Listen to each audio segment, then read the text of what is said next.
Hospitality to me is, what does that guest feel? What do they feel when they walk through your door? They call on the phone? What do they feel when they look at your website? What do they feel when, they're getting the check from the server? What do they feel when they leave? And that feeling, if that's not a positive experience, that's a failed hospitality act. Thanks for joining me again on the podcast. Those of you who know me know that I am a huge believer in guest service and the true meaning of hospitality. I had high expectations in my restaurants, and you should too. With me today, Mr. Alfio Celia. He is the Vice President of Crescent Restaurant Group, which is a division of Crescent Hotels and Resorts. And we're going to be talking all about hospitality, high expectations of guests and how to exceed those expectations, as well as onboarding, training, recognition and rewards, necessary technology, and how Crescent helps restaurants optimize their finances, their marketing, and really dial in operations, in addition to creating concepts. So stay with me. There's so much to learn, so many key nuggets here. Thanks to the sponsors of this week's episode, Pop Menu, Verge Funding Group, The Birthday Club, and the Restaurant Rockstars Academy. Now, on with the episode. You're tuned in to the Restaurant Rockstars Podcast. Powerful ideas to rock your restaurant. Here's your host, Roger Bodwin.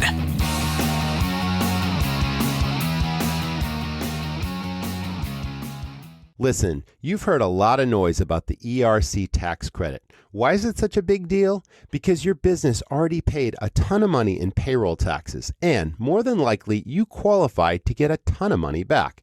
Now, if you haven't applied yet, I'm telling you, drop everything, drop what you're doing, and figure out how to get it done. The truth is, and I'm speaking from experience here, it's super easy to get the money back if you let an expert do the work for you. Now get on this before the government either changes the program or runs out of money. I got hundreds of thousands of dollars back from my restaurant, and it literally saved our business. Now, you may have heard it may take many months after applying to get your money back, but that doesn't have to be the case. If you need your ERC refund sooner to run your business or to take care of some much-needed projects, you can speak with Karen Garbett, the owner of Verge Funding Group, about a bridge loan or other working capital. Now, whether you wait for your check, opt for a bridge loan, or other working capital, it's likely you have a significant amount of money due back to you, so don't lose it. Now go to the show notes for this episode on our website and use Karen's calendar link to set up a time to chat with her personally about how much money your business can get back. People go to restaurants for lots of reasons. For fun, celebration, for family, for lifestyle. What the customer doesn't know is the thousands of details it takes to run a great restaurant. This is a high-risk, high-fail business. It's hard to find great staff. Costs are rising and profits are disappearing. It's a treacherous road and smart operators need a professional guide. I'm Roger. I've started many highly successful, high-profit restaurants that I've now sold for millions of dollars. I'm passionate about helping other owners and managers not just succeed, but knock it out of the park. I created a game-changing system, and it's filled with everything I've learned in over 20 years running super profitable, super fun restaurants. Everything from creating high-profit menu items and cost controls to staff training where your teams serve and sell, to marketing hooks, money-maximizing tips, and efficiencies across your operation. What does this mean to you? More money to invest in your restaurant, to hire a management team, time freedom, and peace of mind. You don't just want to run a restaurant. You want to dominate your competition and create a lasting legacy. Join the Academy and I'll show you how it's done.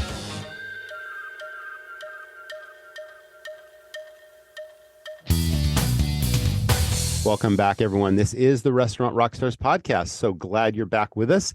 Welcome to the show today, Alfio. How are you? Great. Thank you, Roger. Really excited to be on this with you. I'm happy to have you here. I mean, you have an illustrious company with some really amazing properties in the U.S. and Canada. A lot of properties under management, both in the hotel side, the restaurant side. There's a lot of key nuggets that is just going to be great for our audience. So thanks for your time today. Absolutely looking forward to it. And we always look for opportunities to talk about what we do well. So excited about that. Yeah, you do a lot. Obviously, you do a lot well, and I can't wait to dive in. Let's talk about your hospitality backstory. How far back does it go for you? And you know, what does that mean in terms of your career history and how it all came together? Absolutely. So, for me, it starts at a very young age. So I grew up in the restaurant business, and my father was an immigrant for Sicily. So I know the hard work of an immigrant coming over. I grew up in restaurants. I remember middle school, lower school, doing my homework in a booth in a pizza shop, right? And kind of helping with the pizza. So it's kind of ingrained in me. It's in my blood, if you will. But early on in my career, I started as a chef, actually. So culinary heavily, back of house. One day I woke up and decided I didn't like smelling like food every single day. And that was my trajectory towards front of house. So very simple, but eye-opening experience for me. But about 10, 12 years as a chef, and then really looked at gaining, and that was all in restaurants, right? And obviously we're in a hotel company now. Hotel and restaurants, very different experiences for guests as well as the employees and team members and leaders.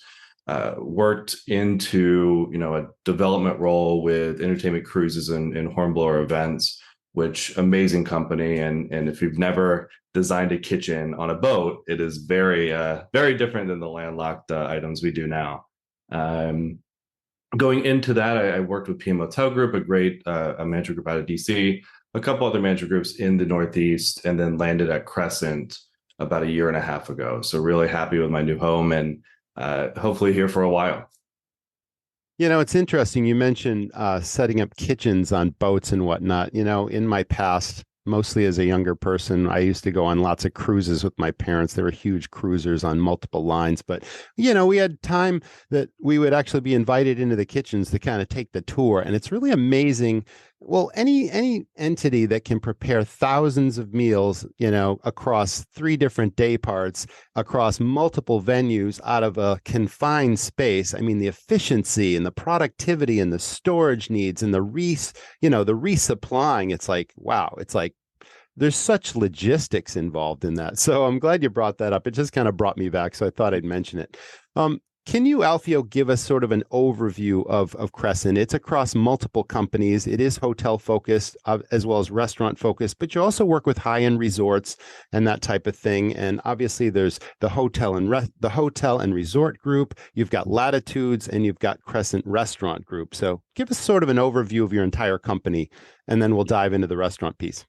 Absolutely. So Crescent Hotels and Resorts, started by Michael George, our founder and president currently. We do have over 120 properties at this point. So we are growing, but it's significant pointed growth, if I will. We do make sure that the next properties we do take on have a success story for us and make sure it aligns with our mission and our impact to the hospitality of the US and Canada market. We are spread across US and Canada. As I mentioned, a lot on the coast, obviously. That's where a lot of travelers go. But we do have multi-level. So over 40% of our current portfolio is Marriott in all of their sub-brands. So that's a big partner for us. But within that, we have the sub-brands as well, like Tribute, which is a soft brand of Marriott, as well as the Independent. And you brought up Latitudes, which is our focus on luxury and lifestyle collection. Through there, we have, PGA National down in Florida is a beautiful property. The Blossom in Texas, a lot of big resorts, Tapatio Springs in Texas as well. And then some of the bigger F&B impacted properties are those independent resorts, if you will. With Crescent, there's a big focus on restaurants and bars and outlets, if you will. So our Crescent Restaurant Group is made up of restaurateurs. So I started in the restaurant business. I made my way through cruises and boats, as I made comment before, and then ended up in the hotel focus. But we want to make sure that all of our restaurants and bars are run like restaurant and bars. And I think there is this, let's say, legacy thought process to some hoteliers that food and beverage is an amenity, which for the definition of the word is true. But we want to make sure that not only are we making profit in those businesses for our owners, the guest journey and the impact to that guest experience is above and beyond the hotel lobby bar, which someone's used to about 20 years ago.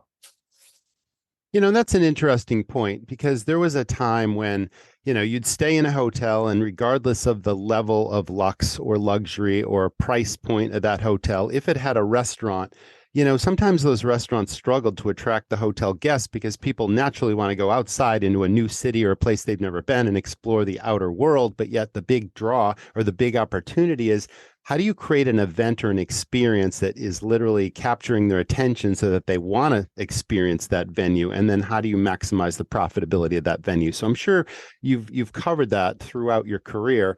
But is that still an issue? Because I know part of the company is also really into interior design and ambiance and creating these amazing spaces that complement the food and the beverage served. How would you speak to that? Yeah, I think, there's that part of it, but then there's the external guests, which we can talk about as well. True. Through COVID, through COVID now, 4 times, we've now seen the impact of internal guests, the room's not where it needs to be in the past 3 years. Now we are ramping up. Now we're hitting numbers more than 2019. So we're happy about that. Our commercial team's doing an amazing job on the revenue direction side.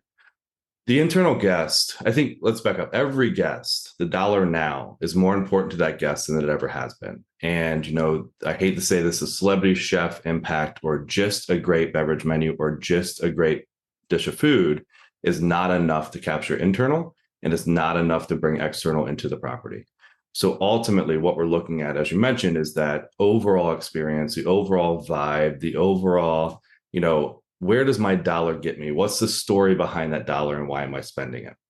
So with the internal guests, every hotel tries to have a burger on the menu because they think every hotel guest wants a burger. And while that might be true for 99% of the hotels, we do want to make sure that burger has a story. And I'm only using burger as an example as we go. Okay, sure. We really create curated experiences for our restaurant venues per property and per locale. So we aren't copying and pasting any of our concepts we create. We have over 80 concepts that we have in the company in those 120 properties. And every single one is unique to that property, unique to that city or town it's in, and unique to the region of the US. So with that curated experience, we can capture more internal guests than our competitors, let's say, because we've taken the time to impact their view of not only our property, our company, and the F&B experience, but also the city they're in. So we really try to create that as we go for internal guests. I'm hearing that there's a value proposition that must be met, and that has been harder than ever, and the expectations are higher than ever since the pandemic, clearly. But yet, restaurants, hotels, everyone has been struggling with this labor crisis thing. And obviously it's been harder and harder to deliver on that value proposition when we're short staffed and the people that are there have to work harder and pick up the pieces for those that aren't there. And providing a seamless guest experience has become more and more challenging. Has that affected your operations to any extent? It has. And, one thing I will say our team does well, especially in the Crescent Restaurant Group, but all of our departments and our focuses, is we tweak fast. We make a 180 when we want to do. We fail fast, right? If we make a decision that doesn't work, we fix it immediately. We don't wait. We don't have an ego to raise our hand and say, hey, it didn't work. Let's try something new. And I've personally done that. So with that culture we've created and our leadership has created above me is really an opening, entrepreneurial, innovative direction where we push not only our properties and we support our properties to make those decisions. We bring in ideas from our team to every property as we talk weekly and bi-weekly calls. But the labor market, obviously, is still to this day an issue or an opportunity, right? All the way from the interview process, showing up to interviews, all the way through the onboarding process.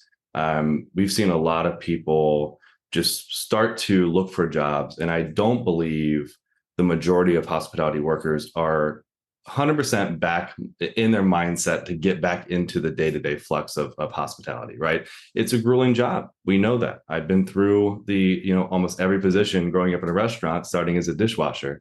We understand that it's hard. So what we're doing is not only trying to create a culture in Crescent that, one of our main sayings is you belong. And we want to make sure every one of our team members belong in Crescent. They feel welcomed.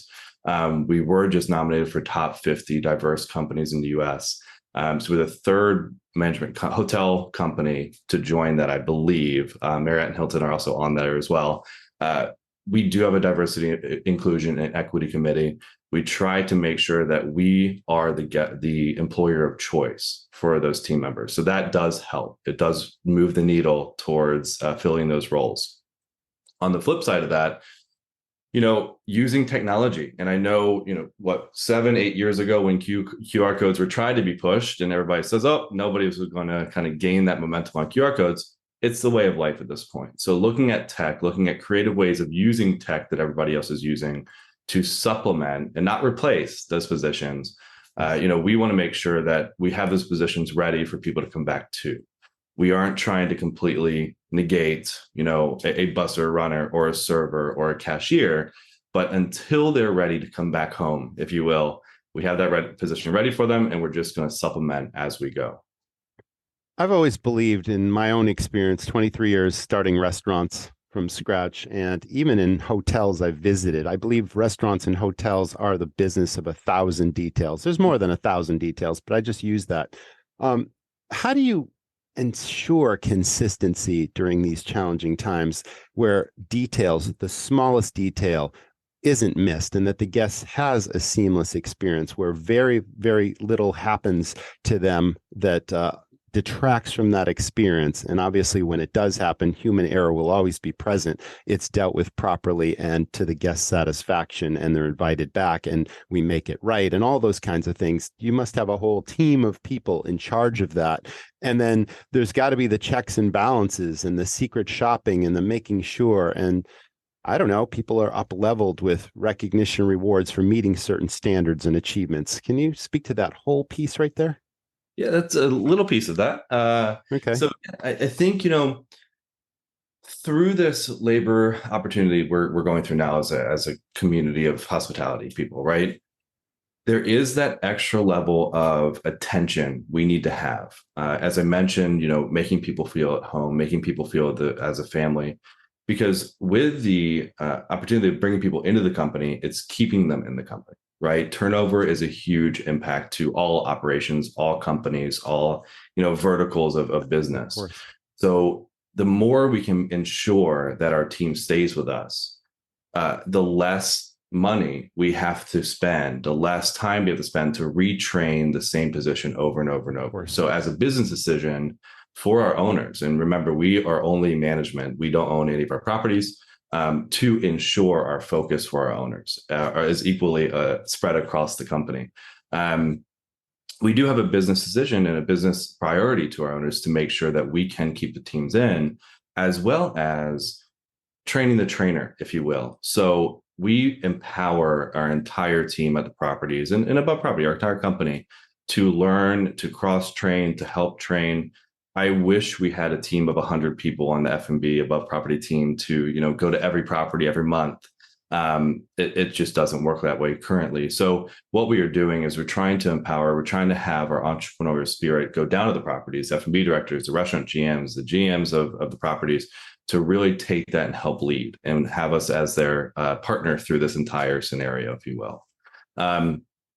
Through that training, though, is making sure that not only are we telling, not that we're telling people what to do, we're showing and we're leading by example. Nothing that we ask our team members, or I would ask a colleague, I wouldn't do personally myself. And I want to make sure that we're in it with them. I don't mind washing dishes if I need to, right? And we'll make sure we do it because we want to make sure that the team, has their lunch breaks, has their breaks, has a good work-life experience, and balance. Too many times I've had to ask a chef to take a day off because they're so passionate about it. They want to be successful. I want to make sure they're not burnt out. I want to make sure they see their family. And we do that as a company. It's just not just myself. But it is an opportunity. It's something we're always going to deal with, I believe, going forward. I don't believe at this point it will be 100% normal. I think we all agree the new normal is not normal. It never will be. And if we kind of rest on our laurels of getting to a consistent normal, quote unquote, we're going to be back in the same position we were 4 years ago. I'm so glad you shared that. Two words came up: leadership and empowerment.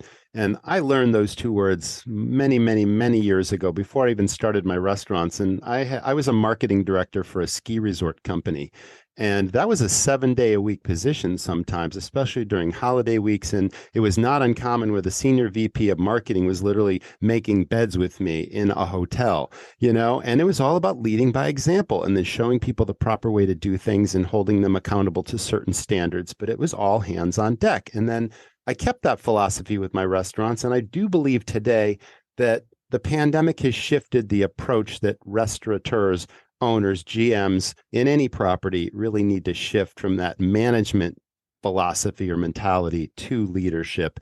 And anybody can delegate, but very few people empower. And empowerment, I think you brought it clear, is, giving people responsibility and nurturing and developing their talents and paying them well and giving them the treatment that they would expect so that you retain those people and then you recognize and reward their outstanding achievement. And that's how you build an organization. So I'm really glad that you shared that. That is super, super helpful. And I wanted everyone in our audience to really focus on that detail. It's so important to lead by example and not just be a figurehead in an office that barks orders at people, because that's not how you keep and retain great people and motivate them to perform. So that's awesome. Everyone has their own definition of hospitality. Alfio, can you give me what's your definition? How do you define hospitality? I was thinking about that before this podcast with you, and I don't believe I have a personal definition of hospitality, and here's why. I think hospitality means different things to every single person. Okay. And it should, in the meaning of the word. I do truly believe that if we were to put a definition of hospitality, it needs to start with the guest. And ultimately, hospitality to me, and I believe more of my colleagues, not only in Crescent, but across other companies that I talk to on a regular basis, is what does that guest feel? And that's really all it is what do they feel when they walk through your door?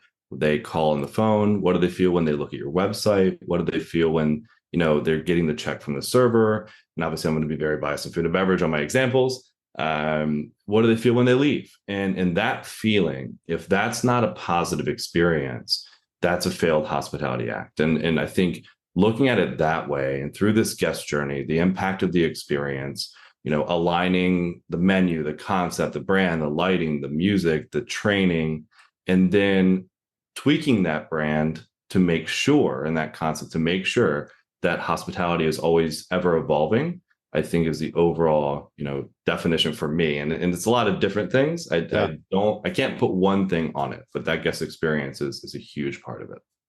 That so expands upon, I have a very simple definition of hospitality that I've had for decades, but you touched on it in so many ways in a much more expanded note. But I've always believed that hospitality is absent when something happens to the guest, and hospitality is present when something happens for the guest. And we both pretty much said the same thing, yet you brought it more to life. So I think that's excellent. Thank you for sharing. Let's talk about expectations, both pre-pandemic and now in the current realm with the guests in your properties. Have the expectations shifted, and how so? I think we briefly touched on it, but can you give any specific examples of, what those expectations are and how we absolutely must meet, if not exceed, those expectations? Absolutely. So, when we look at guests, some of our guests to this day, coming into April, into May of 2023, they might not have traveled in the past 5 years still. And I think we're going to see that through 2024, up into through 2024, is there are some potential travelers, if you will, that still are not comfortable completely into the travel realm. So not only, as I mentioned earlier, that when we spoke about, is that dollar per experience ratio that we need to make sure is above and beyond their expectation there, but also we are reintroducing our guests to us, to the brands we represent, to the independent brands we have, as their first time guests for us. So a lot of people that have not traveled in that amount of time forget what the experience was. And a lot of the experiences through hospitality has changed for better or for worse through the pandemic. And we talked about labor, but we have another one-time chance to impress our potential customer. And that's what we need to look at through this next 5-10 years, as this, ripple effect from the pandemic will still keep affecting our operations. How about affinity? And how does that word, I'm going to define affinity because not everyone uses that word. To me, affinity is a powerful sense of belonging or loyalty to a particular restaurant or hotel or whatnot.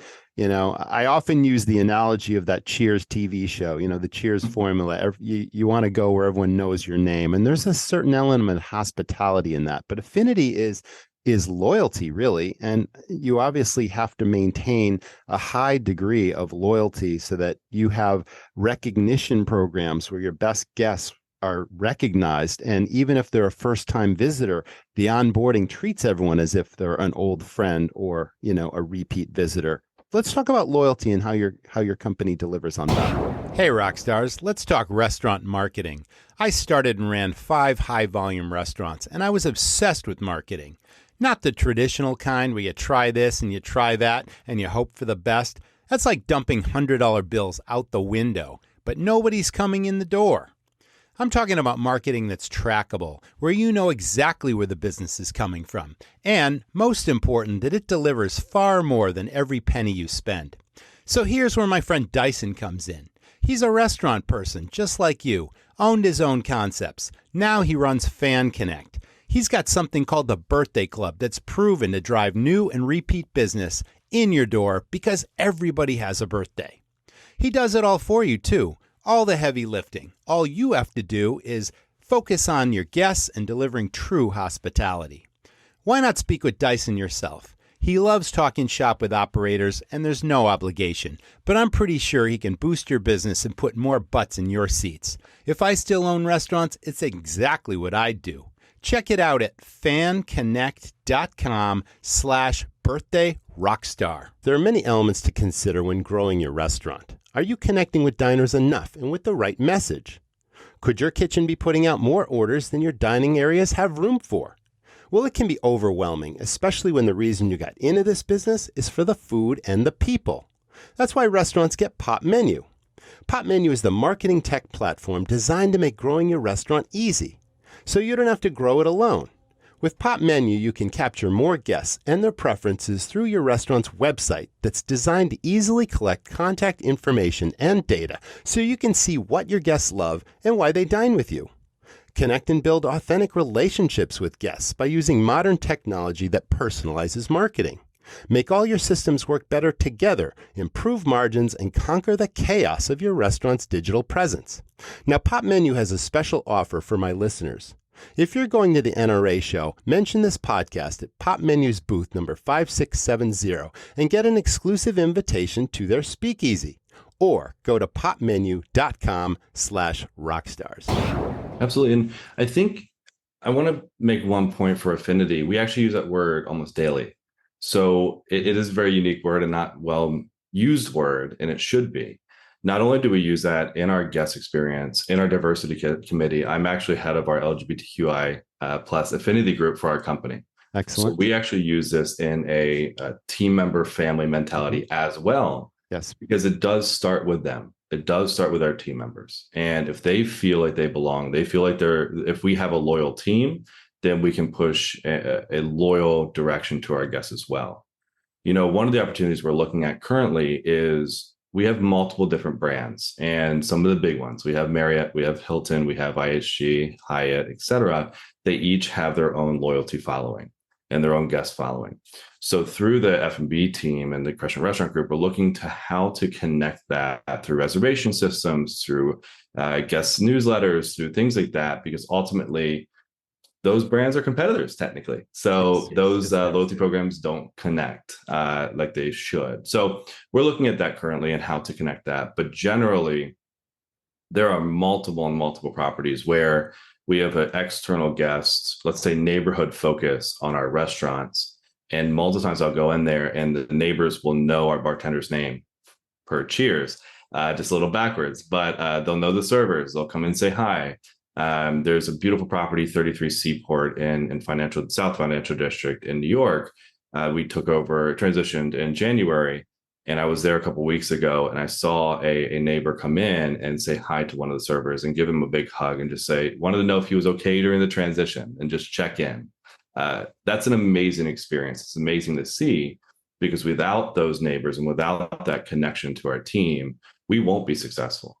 So we take that very seriously. We look at that in every transition we do, every property we have in our company, especially in the food and beverage experience of that property. Excellent. Let's talk about the restaurant operations specifically. You've got certain strengths and certain focuses, and some of that is in concept and design elements, and some of that is food and beverage management and profitability and marketing services. I mean, it's pretty multifaceted in a consulting role.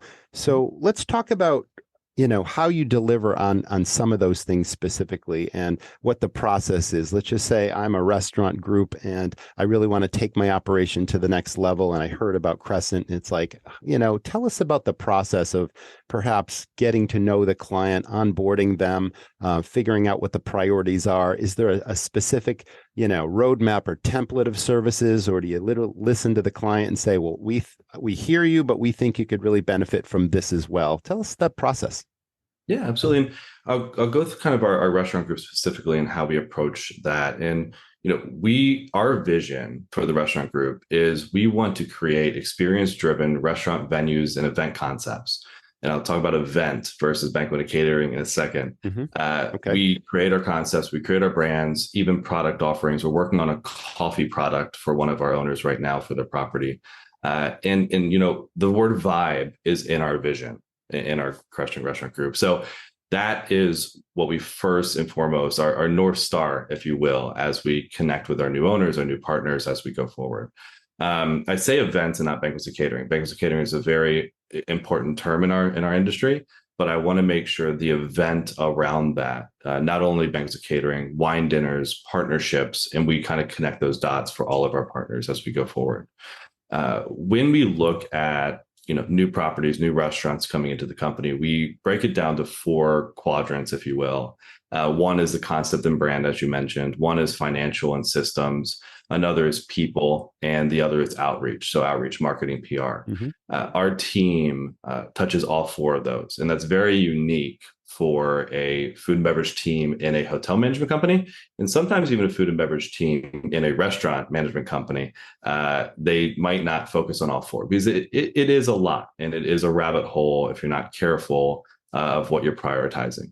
But if we take concept and brand, we're going to work with that partner, with that owner, with that owning company, and make sure not only that the vision is aligned with us and them. And we usually we try not to go in and say, hey, this is what you're going to do. That's not how we approach things. We want to learn. And, all of us, we aren't afraid to say, I need to learn a little bit more about this. I haven't used this cuisine before. I didn't use this color before. Those type of things. Because when we do that, we come up with a better product at the end. We will not hesitate to kind of fight it out on our team and make sure we do end up with the best product to present to potential ownership, to potential partners. But we will look at that full development and execution of a concept and brand. We'll look at product innovation. We'll do a full comp set and a SWOT analysis for every single thing we do. I know a lot of people listening in know what a SWOT analysis is. Yes, we still use it. Especially so do I. Thank you. If you've been through it, you understand it. Yes, absolutely. No, it cuts through the clutter and it delivers a clear picture of what's happening and obviously what the opportunities and the threats are facing the business, what we can focus in on. Well, I don't need to define SWOT. I think a lot of people know what it is, but I'm on board with that completely. So please continue. I love that. Thank you, Roger. And then that full experience programming. So we also don't try to just hand a menu or hand a concept or just hand a brand. We want to make sure that that is translated to not only a great operation and that it's operationally sound. We also want to make sure it works with the neighborhood, works with the locals and the external guests, as well as that ownership.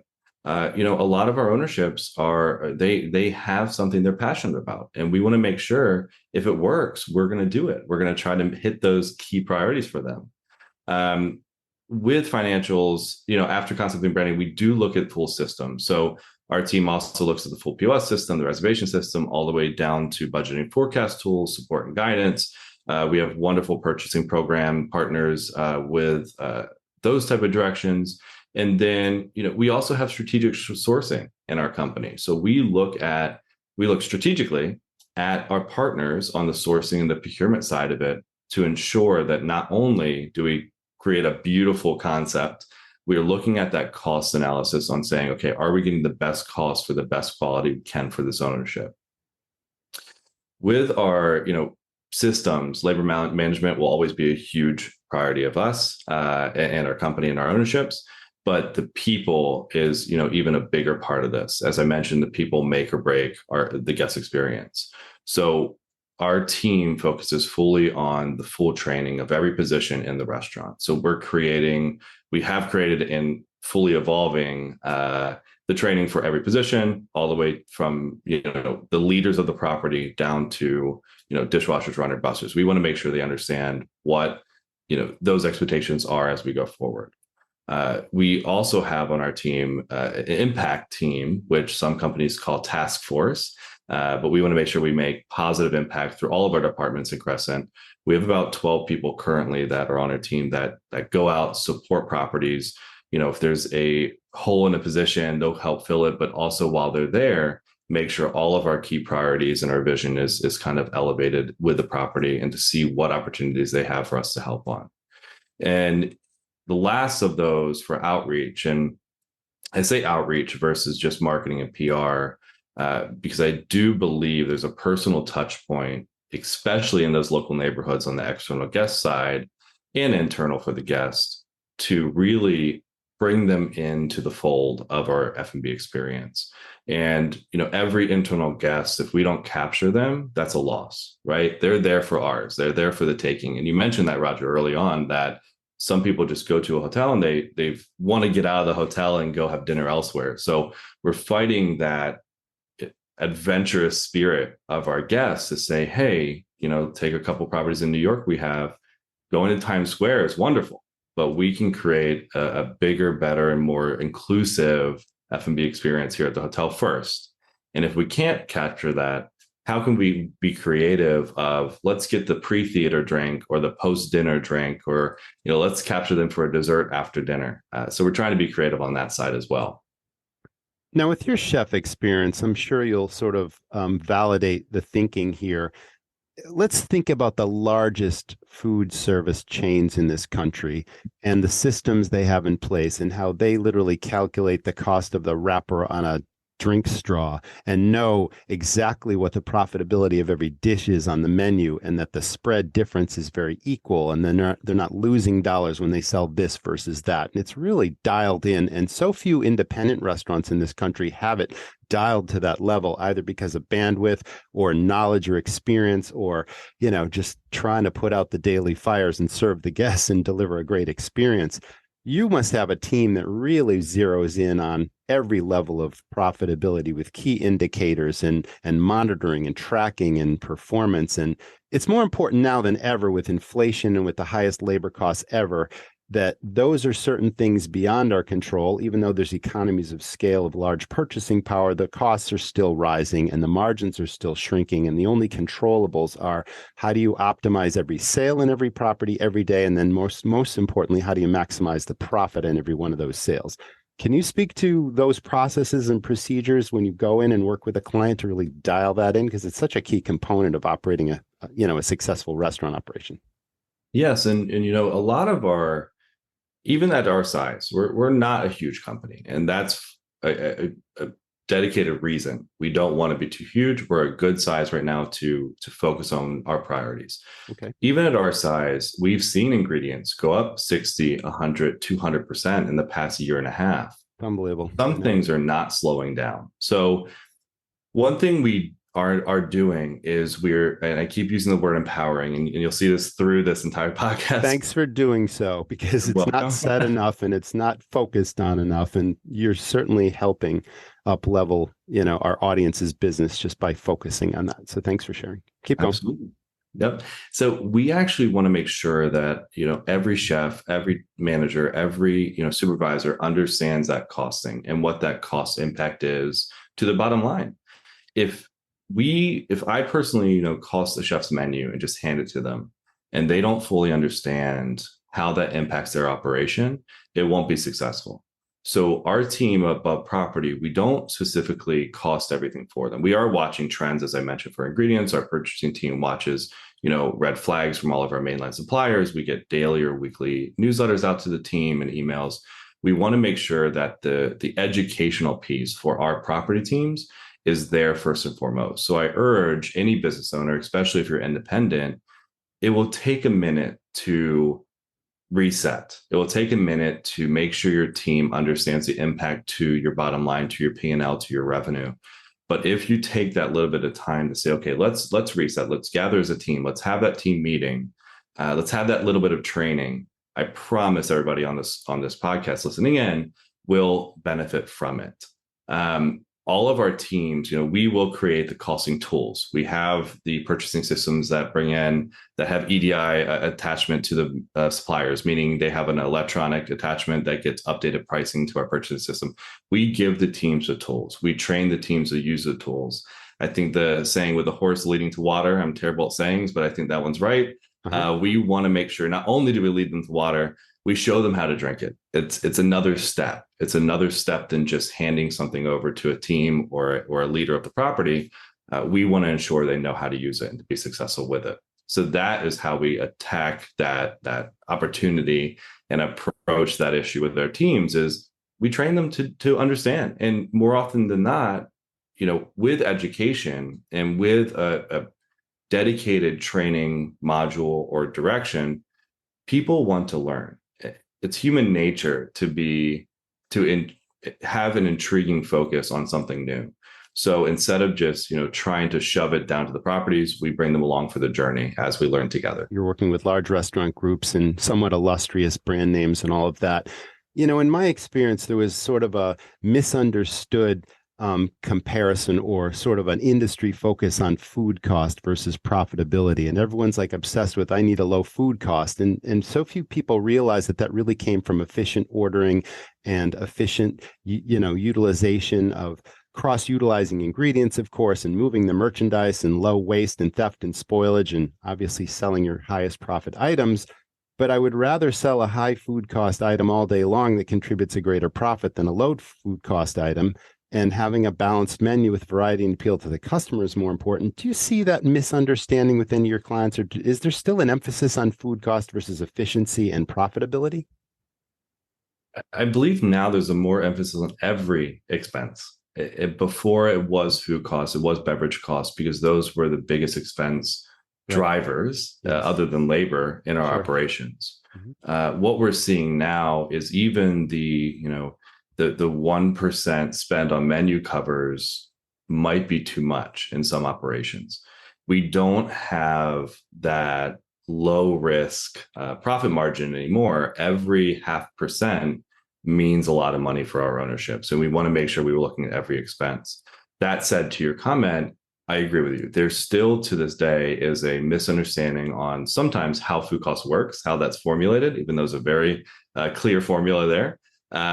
And it's the understanding that you fully control your costs. If it's food costs, if it's labor, if it's expenses, you can make clear decisions on high ingredient costs to remove that from the menu for 2 weeks. You can make a better decision on the revenue driving factor of that high increased ingredient. So, our team and our company is not a cost-saving company, a cost-cutting company, excuse me. Okay. We want to make sure we're driving the revenue as well. So it's a twofold approach. It's a two-prong approach. There has been places I've worked in the past that, the first gut reaction to anything is, how can we cut costs? How can we cut costs here? How can we cut labor? How can we cut ingredient costs? I would rather, and I think we all would rather work with a team, work with the property, work with that ownership to say, how do we drive that revenue to cover the cost? How do we create a better business in revenue driving and revenue generation?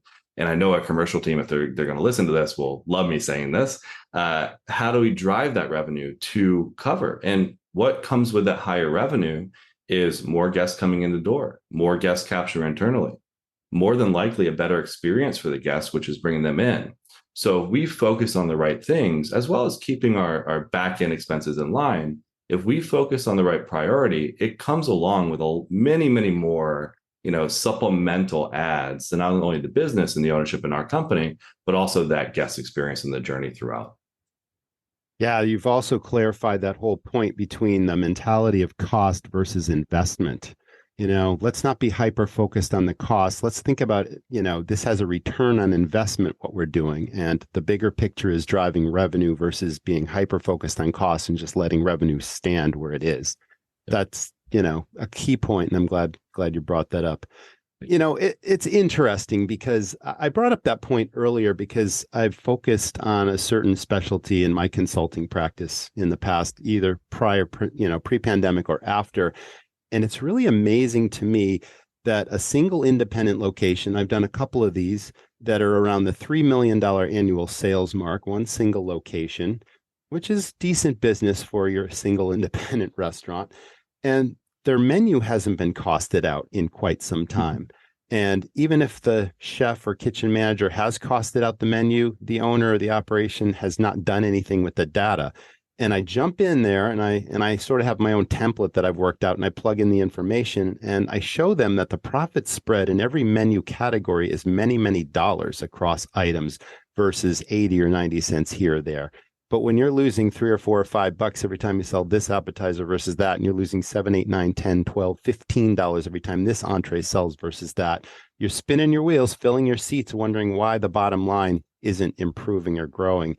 And these clients, the $3 million operations, when I hit the go button at the end, I find out that the profit lost or potential profit lost based on that menu over the past year is about $350,000. And what an eye-opener that is, where all you've got to do is cost out your menu and utilize this data and realize that tweaks and adjustments need to be made. And portion control standards aren't in place. And there's so much, it's so easy to lose money in this business. I don't need to tell you this or any of our audience listening, but it's like these are the important things that are the needle movers now to focus on when you cannot control those rising costs. It's like the only thing you can do is maximize sales, but more importantly, maximize the profit on sales. So we're totally on the same page with that. How long is a typical client engagement, Alfio? Is this ongoing over years? Like you work with a new client, you put all these systems in place, and then you continue to manage their properties, or you monitor and track their performance and report back? Is it a combination of all those things? Is every client engagement different in that regard? Each one is different, and we want to be as much involved as we can be. And, I love when a team is successful enough where they don't need our involvement as much, but we still want to make sure we're there as a support net, right? We want to be that catch-all for them. And we're getting those teams, and we have a lot of those teams where they're doing really well. And, it might be a biweekly phone call to me and my team and our SVP and myself and our other VP, we're growing, to say, hey, how are you doing in the past 2 weeks? And they said, pretty good. Here's where we're at. And I say, great. Talk to you in 2 weeks, right? I'm here for you. And, as we're growing, we don't have a huge above property team because we put our focus on the properties, and we want to make sure they're supported enough. But again, as I mentioned, they are that, the GMs of our properties are technically their own CEO almost, if you look at it. So we want to make sure that they have that support tool behind them and that team behind them to support push. But, through this mentality of this entrepreneurial spirit, this empowerment that we're pushing and living by, if you will, yes, there is still a transition of mindset sometimes when a property that transitions into Crescent portfolio might not be used to that from the prior management group or from the prior ownership. If there's an ownership change, Yeah. And it's really, building trust first and foremost by our teams, because we come in and we say, hey, we make a point to bring everybody into Crescent. There isn't a apply for your job that you just had yesterday and we're new. You're a part of Crescent. You're here. And we build that trust. We want to make sure that they trust that our team is there to support them, especially in food and beverage with our team. Because, food and all of hospitality, especially food and beverage, it's a hard job. So we're there to work with them. And part of that, trust building and bringing them along for their own journey and working with us helps define what those expectations are. And ultimately, we've seen a majority of our properties after 30, 45, 60 days jump on board. And it's a lot easier to help support them from afar if they're along with that journey. And 99% they are. I think the couple times I've seen is just sometimes the prior management has not treated them the best. And we try to break through that barrier. And once we do, it's smooth sailing for both that support team for that property and the property team. Is there a specific client relationship liaison that leads the team that works with each individual client? You have one contact, but then that person leads a team that literally delivers the deliverable and goes in and executes the strategy and all that. Is that kind of how it works, or? So I kind of explained a little bit the whole Crescent approach.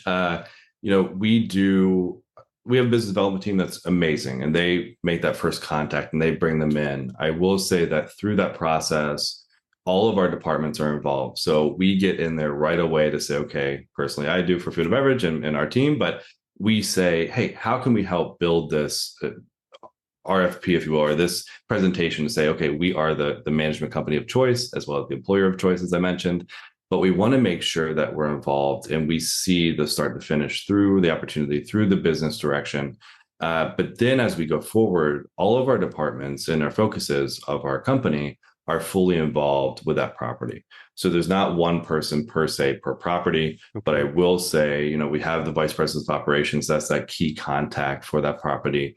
And then our team, we work on almost every project together. I think that's how we come up with the best concepts, the best product offerings, the best support. And then for that team, the property team, they'll have one key contact to reach out to in our team, just for the smoothing of any confusion of reach out. But ultimately, the property teams know our entire team. They've talked to each of us multiple times in that month.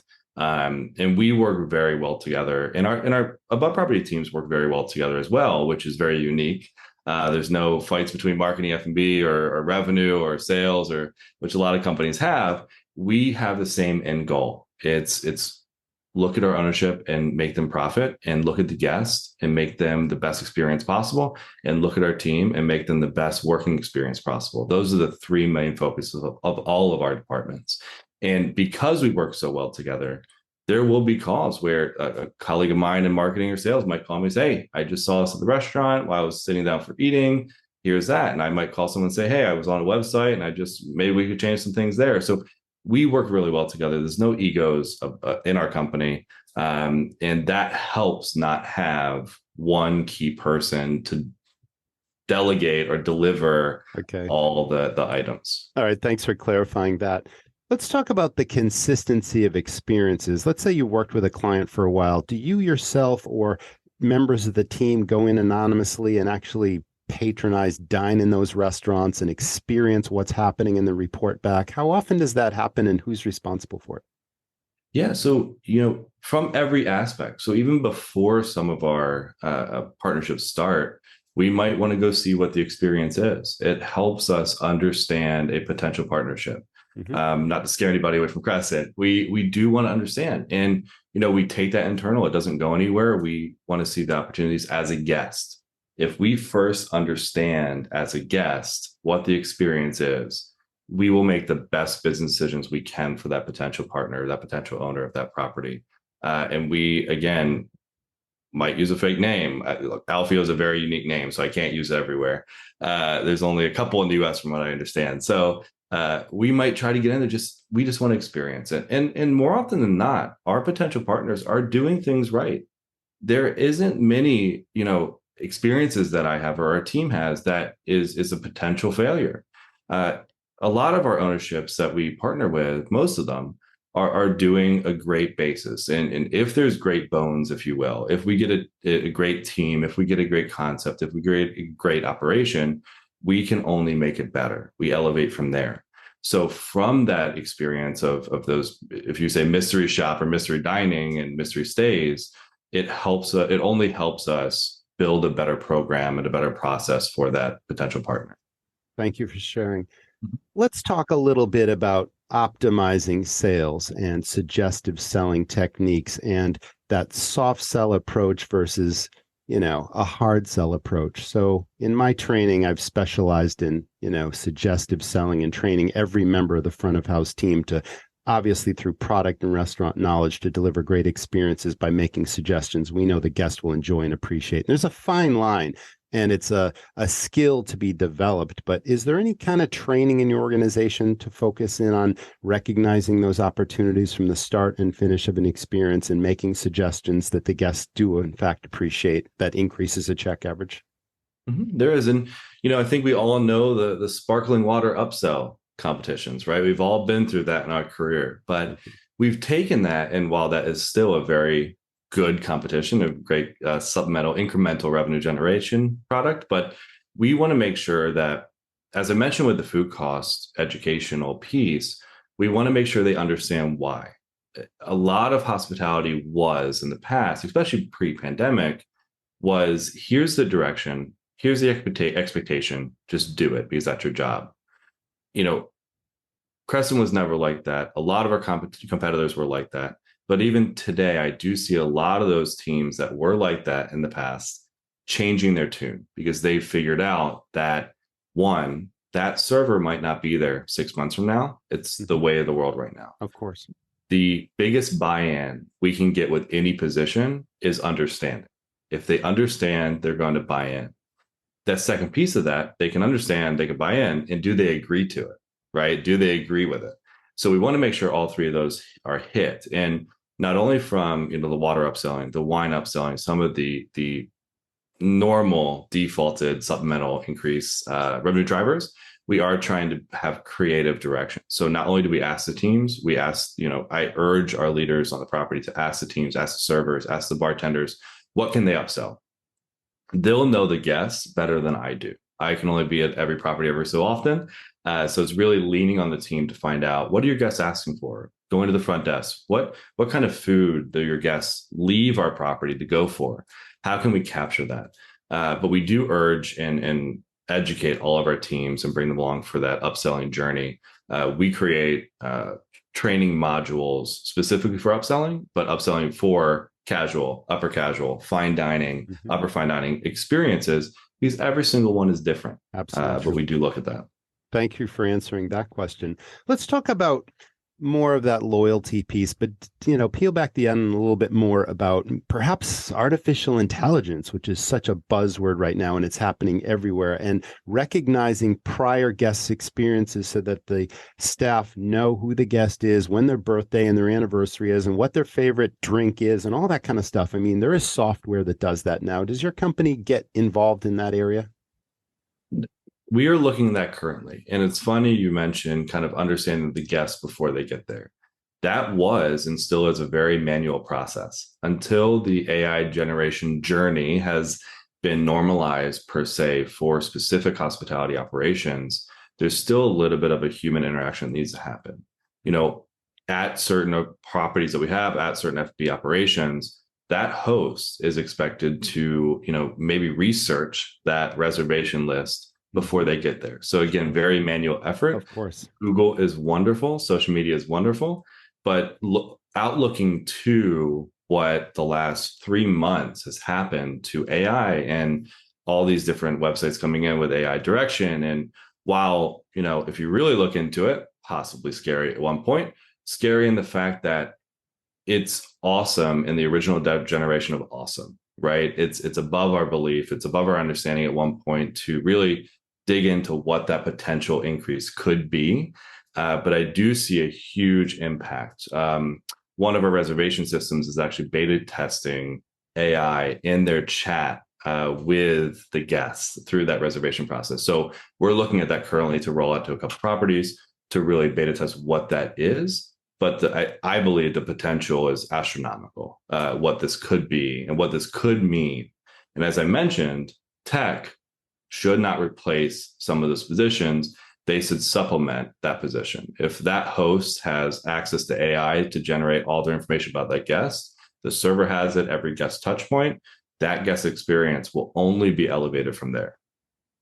That's another important point. There's so much technology out there that's replacing the human element, which is unfortunate because that's a lost hospitality opportunity. I mean, right down to even the robotics that are replacing servers and bussers and all that. And it's a novelty. Whether it's got staying power remains to be seen. But the human element of building relationships, because this is a business of relationships and making friends for that property and and really enjoying the people you meet on a daily basis and treating them well and delivering true hospitality should never, ever be lost. And you're right, technology should only enhance the guest service experience, but never detract from it or replace it. So thank you for emphasizing that. I'm a huge believer in what you just said. Let's talk about marketing really quickly. Is there a particular marketing strategy that has been proven to work in terms of an investment that has a proven ROI versus, oh, we're going to try this based on this market area, or we're going to experiment with that? Because too much marketing in this industry is like experimentation. I know from my experience with independents, the phone rings all day long, people trying to sell you things you think you don't need, but sometimes you get caught and you're like, all right, I'll try that. And I just wasted a few $1,000s on a marketing campaign that wasn't trackable. I mean, everything should be trackable where you know there's a definite return on investment. Tell us about your marketing strategy and working with clients and what's been proven to work. Yeah. And I think the age-old question is, how do you track an ROI to any marketing? And I know that's always a battle, especially in restaurants and bars. Mm-hmm. So, Crescent as a company, we actually have a team focused on food and beverage marketing in our digital team. There's people that specifically focus on that for us. And that is a huge step. So the first strategy is putting some team together that focuses on that. And not many companies do that. Actually, that I know of any of our competitors do that. But we do that because there isn't a one size fits all. If there was, it would be a templated approach per property. And what we're seeing through every department that we have, especially food and beverage, we have to curate. And I know curate has been an overused word pre-pandemic, but I think it's even more important today than it ever has been. We want to make sure that every process, every program, every system, including the outreach, marketing, PR, is actually curated for that operation. So our team works very well with the marketing digital team to do that, and utilizing every aspect that we might not have thought about in the past. So we are pushing a lot of geo-targeted ads through all social media outlets. We're looking at restaurant and bar specific websites above and beyond the hotel website, which wasn't a practice in the past, right? So that restaurant or bar might have its own individual website. It's updated and utilized just as much as the hotel website. We're looking at tracking and gaining guest data and forums and into guest lists per restaurant, not just a hotel list. So we're trying to separate that experience, because what we've noticed with that, dollar spend to experience ratio, all of our guests want something unique. We've noticed in different regions of the US, some social media is more prevalent than others.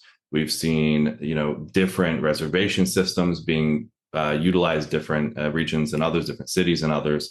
So it does take a team to kind of realize those opportunities in marketing.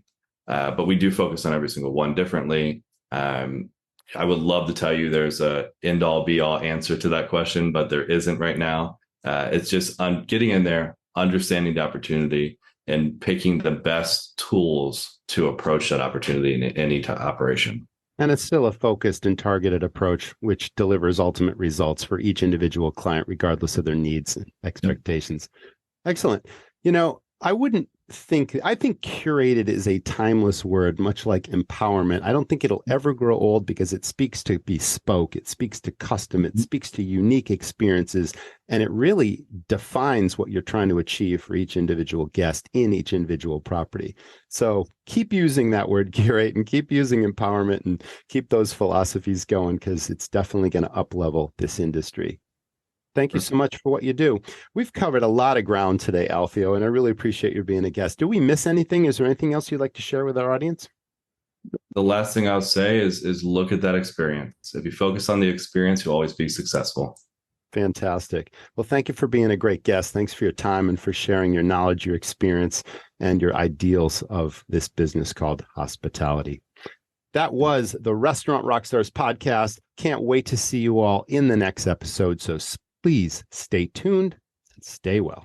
Thanks, Alfio. What a great conversation. You know, I love talking shop with those who are passionate about hospitality, and you certainly are. You've got an interesting career story, and obviously you're working for a really tremendous organization that up-levels the hospitality in many, many organizations, hotels, resorts, and restaurants. So thanks for being with us. Thanks to the sponsors of this week's episode as well. Thanks to our audience for tuning in. Can't wait to see you next time. Thanks for listening to the Restaurant Rockstars Podcast. For lots of great resources, head over to restaurantrockstars.com. See you next time.